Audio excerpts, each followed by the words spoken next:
Hello there lovely people, it's Alex from Nintendo Life here, and I am finally able to tell you what I think about Pokemon Sun and Moon. I've kept it under my hat for too long, so let's review this sucker, no more mucking around, let's get right into it. The Pokemon series has been through a lot, and a casual observer would be forgiven for assuming that the developers must be out of fresh ideas after 20 long years. Thankfully, people like us who spend far too much time playing video games know better. Enter Sun and Moon, the latest duo to enter the fray on the rapidly aging hardware of the 3DS. The previous games brought about a revolution with the leap to 3D, but fell short in a few small areas for longtime fans. Can the 7th generation make up for the shortcomings of its letter-based predecessor? Let's dive right in. The first time you boot up the game, you're not even given a moment's breathing room. No title screen appears to welcome you, rather some new data is created on your ever-shrinking SD card, and you're thrust gung-ho into the intro cutscene. It's startling at first, but it's certainly not a bad thing, and this trimming of the fat is a factor that runs throughout the entire game. Once you're given control, you're ushered into a linear sequence of events that teaches you what's what. That's obviously a tutorial designed to show the less experienced Pokemaniacs the ropes. This is long and somewhat slowly paced, but given the complexity the series has garnered over its lifetime, it's an absolute necessity. It is frustrating for veterans of the series, but these same players will know how to blitz through all this in no time at all. Thankfully, once this chapter of the game is over, everything opens up tenfold. Your shackles are removed, you're given new, completely optional areas to explore, and the freedom that awaits you through the rest of your adventure becomes plain. This is also the moment that the plot really comes into play, and in true Pokemon fashion, it's up to you to stop the nefarious deeds of the sinister Team Skull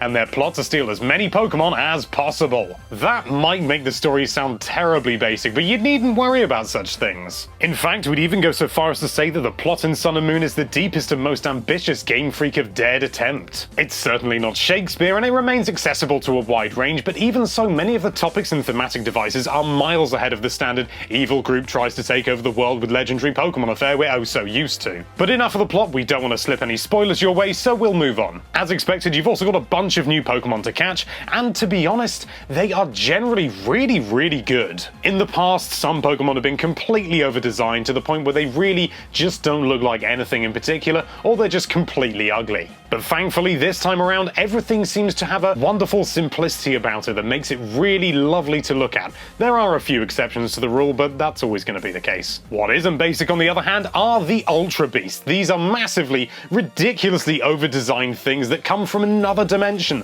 but because of that thematic device, it kind of works. I still wouldn't say that they were my favourite designs for Pokemon, but even so, with the thematic device that I previously mentioned, they work, and you would be pushed to find a design that you didn't like, because they really are that crazy and outlandish. Speaking of looks, we also have to talk about the islands that make up the region. Each one of Alola's 4 main islands is unique in one way or another, and allows for a real contrast of locales in a very tight area. You'll come across coves, groves, meadows, mountains, and even a slightly out-of-place ranch with matching Old West stylings. And as you can see here, they are all absolutely gorgeous. With the ditching of the old-fashioned grid system, Alola feels naturally formed and wonderfully organic. Long gone are the square clumps of grass and right-angled bodies of water, and instead we're treated to sweeping coastlines, gentle inclines, and winding roads. These features are only exaggerated whenever you go into a town that really does stick to that old-fashioned grid style, and it definitely feels much more artificial in the town than it does in the natural sprawling wilderness. And the glorious environments don't just stop at the overworld, oh crumbs no! Every battle you indulge in takes place in one of dozens of available areas dependent on your location in the world. This can vary as much as a typical grassy patch in one location to a train of battle on a long straight road just seconds apart from one another. Moreover, the characters you meet along your journey also have a distinct air of variety about them. Each one is memorable, easily recognizable, and their dialogue has never been better, even if it does suffer from a small amount of the clunkiness that you'd expect from a Pokemon game. But that's not all the new stuff, there's also a load of new features available to tickle your fancy. Pokemonomy returns in the form of Pokemon Refresh, and gone is the awkward facial recognition system that hated beards and glasses,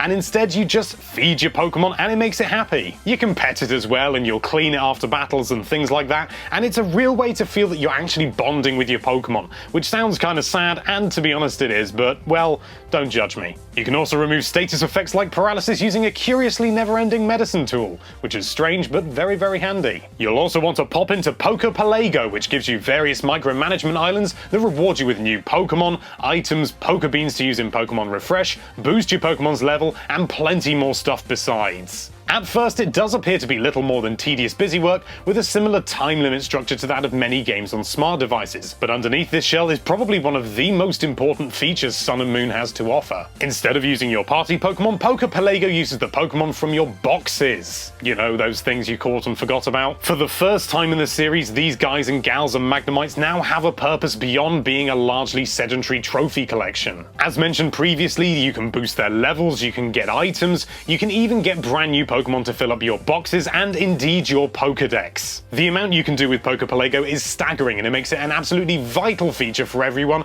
regardless of your experience. And there's also the Festival Plaza, which is a brand new hub dedicated to all things connectivity. You can do the global trade station, wonder trade, standard trading, standard battles, everything you want to do with other people, all happens here. But if you just happen to be passing someone, you can also just go into the Quick Connect system, which allows you to just press a button, well, hold a button really, and you'll be able to connect with someone very close indeed. It's a really quick system that bypasses a lot of menus. But anyway, back to the Plaza. Beyond the typical features that we mentioned, you'll also be able to play certain mini-games, buy items in bulk, and even have your fortune told, all from this central hub. To be honest, none of these things are a real draw, and they're not going to hold your attention for very long, but the connectivity is there, and I suppose the mini-games are a nice little distraction from time to time. It'll probably be more popular with younger players, but for older players, it's the connectivity you're going to come here for. And when you do use the Plaza, you're going to be able to show off all the lovely character customization that you have put into your little character. Yes, that's right, character customization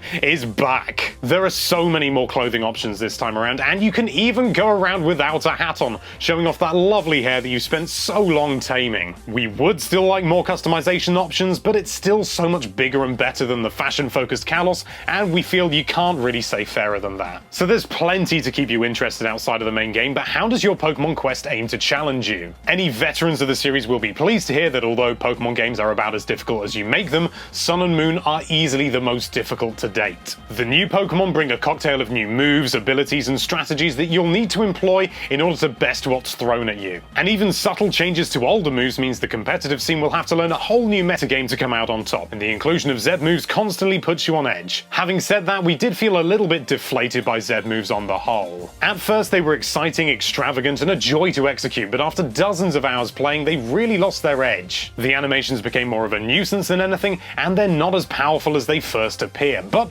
to be honest, that's probably the best thing about them. Zeb Moves are flawed and they can be misused. You know, you can use it against a Pokemon that's not very effective, an opponent can switch out at the wrong time, or you could just totally miss. Well, not miss, but a Pokemon can use Protect on it. This is what makes them viable, especially in a competitive situation, and we'd much rather have them this way than in a method to totally break the system that so many have come to adore. Speaking of mixing things up, there's a new battle mode called Battle Royal that takes just about everything you thought you knew about battles and turns it on its head. The basic concept is for 4 trainers to pit their Pokemon in a free-for-all against the other 3 currently in play. Knocking out an enemy grants you a point, but lose all 3 Pokemon and you'll lose immediately. Moreover, the match will also completely end whenever one player has lost all their available Pokemon, meaning you have to constantly judge and predict what others are going to do in order to ensure victory. It's a great new mode that we really hope gains traction. You know, the chaos of it all really helps to open it up to new players, and you really have to think twice about what Pokemon you're going to have to take in. Pokemon you'd use in a single battle might not fly here. It all blends together into one gigantic, delicious soup that we can't help but gulp down as quickly and as greedily as possible. And that's why we are proud to give Pokemon Sun and Moon a 10 out of 10. Simply put, Sun and Moon are easily the best Pokemon games ever. Pokepelago, the changes to the battle system, the absolutely stunning nature of the presentation, it's all a sheer joy from start to finish. Pokemon fan new or old, this is an absolutely essential purchase. Seriously, get it. Even if you've never played a Pokemon game, give it a try. You won't regret it. Thank you so much for watching. If you like this video, then why don't you talk about that subscribe button so much that your voice becomes hoarse, and be sure to check out NintendoLife.com for all sorts of lovely Nintendo-related content. Thank you again for watching. Bye-bye.